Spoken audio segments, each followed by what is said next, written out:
One other thing. Prospectus. Welcome back, guys, to another episode of Journey to Financial Freedom with Kaseem and Monica. Yeah.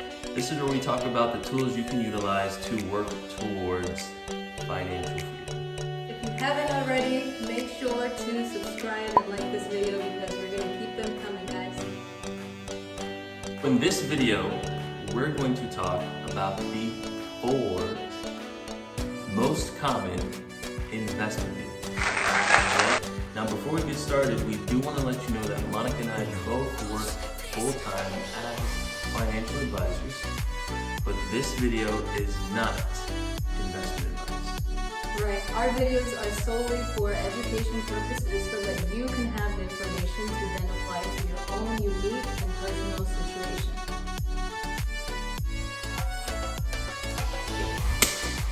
So let's get started. What's the first one? Stock. So what is a stock, guys? Okay, a stock is ownership in a company. All right, you see this money? You take this money and you invest it in a corporation. And as a shareholder, you own a portion of that company. So these are usually publicly traded companies that issue shares that you can purchase. And as a shareholder, you benefit from the appreciation of this company's increasing in the value, increase the value, right? So that's number 1. Number 2, ETFs or exchange traded funds. An ETF is a basket of securities, and these securities can be stocks, bonds, currencies, etc.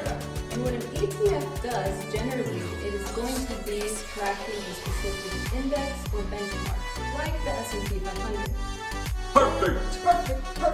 All right, guys. So the 3rd most common type of investment that you'll hear is what's called mutual fund.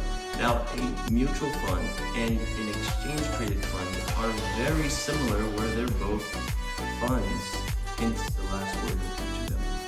So these investments are, as Monica said, it's a basket of securities, and a mutual fund is no different, where investors mutually pull their assets together and they purchase this basket of securities. Now, something to keep in mind that's different from an ETF is that a mutual fund is generally what's called an actively managed fund. So what does that mean? The fund manager is actually trying to outperform either a sector or an index by picking stocks or picking different companies in pursuit of that what's called alpha, or anything that's above the return of the investment. And for that service, you as the investor can expect to pay a fee. So mostly, almost all mutual funds come with a fee that you will pay the portfolio manager to seek out opportunities to hopefully outperform the benchmark or index. Yes, it's important to note that both ETFs and mutual funds have fees. Last but not least, we have bonds. And a bond is a loan that you as the investor give to an issuer. And that issuer can be government, and you may hear these called as treasuries. It can be your local government as well, and these are called municipal bonds.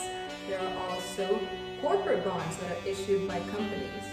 And you as the investor are loaning money to these different issuers in exchange for an interest.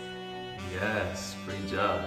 So these bonds generally have what's called a maturity date, guys. And this is when the note, right, or this debt that you essentially bought from the company will mature. So in exchange for you lending them money, they'll pay you an interest rate. Called a coupon.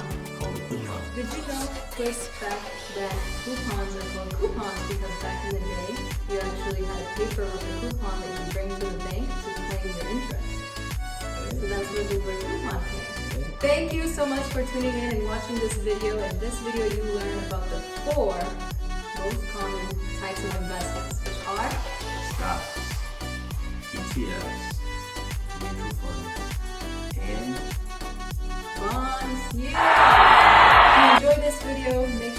subscribe and like it because we're gonna keep them coming. So see you next time.